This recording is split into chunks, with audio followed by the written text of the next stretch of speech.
warahmatullahi wabarakatuh. Infertility has become a thorny issue in Malaysia. Studies show that Malaysia's total fertility rate (TFR) has been on a downward trajectory, falling from 2.1 children per woman in 2010 to 1.7 in 2023, which is below the replacement of the level, which is 2.1. This decline is evident across most states, with only Terengganu, Kelantan and Pahang maintaining TFRs at or above the replacement levels. Also, the study shows that 10 to 15% of couples facing the problem in fertility. So, in this assignment, we will talk about the IVF. So, what is IVF? IVF is in vitro fertilization. It's a type of assisted reproductive technology, which is ART, where sperm and egg are fertilized outside the human body. It is a complex process that involves retrieving eggs from ovary and manually combining them with sperm in a lab fertilization. After several days of fertilization, the embryo fertilized egg are placed into the uterus. Pregnancy occurs when the embryo implants into the uterine wall.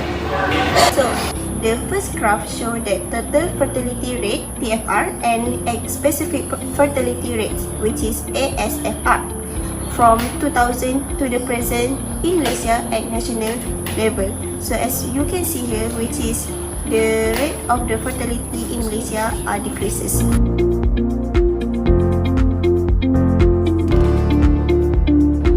So now we move to the IVF procedure step by step. The first one is ovarian stimulation. The woman receives hormone injections, usually gonadotrophins, to stimulate her ovaries to produce multiple mature eggs instead of the usual one per cycle. The second one is monitoring and egg retrieval. The development of the follicles, which is egg sacs, is monitored via ultrasound and blood test.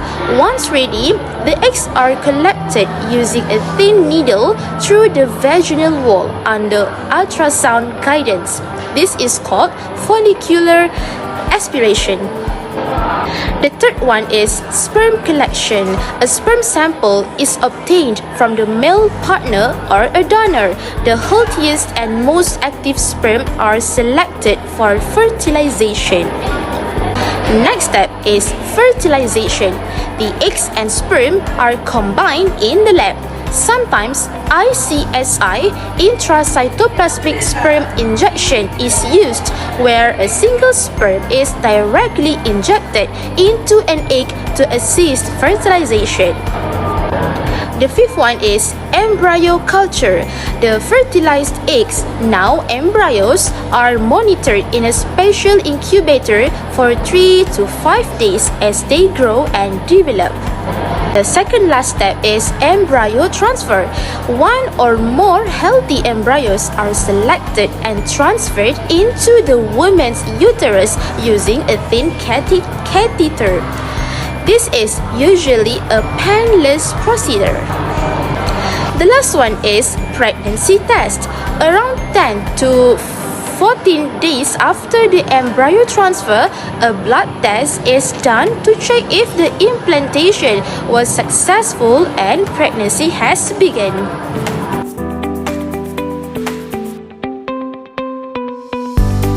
The meeting of the Fatwa Committee of the National Council for Islamic Religious Affairs Malaysia decided a test tube baby conceived using the sperm and ovum of a legally married couple through a honorable method is valid in Islam. Besides that, a child born through this method can act as a wali and is entitled to inherit property from rightful family members. Last but not least, if the sperm or ovum is extracted in a way that does not violate Islamic principle, it is considered an honorable method.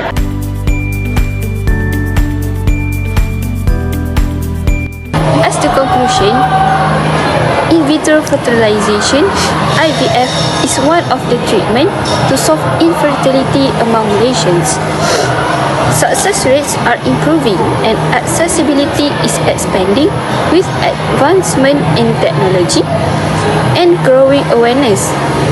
Importantly, IVF is also supported by Islamic fatwas as long it follows the ethical guidelines. This reassurance has helped many Muslim couples pursue treatment with peace of mind. As a society, we must continue to support reproductive health initiatives so that more couples can fulfill their dreams of starting a family.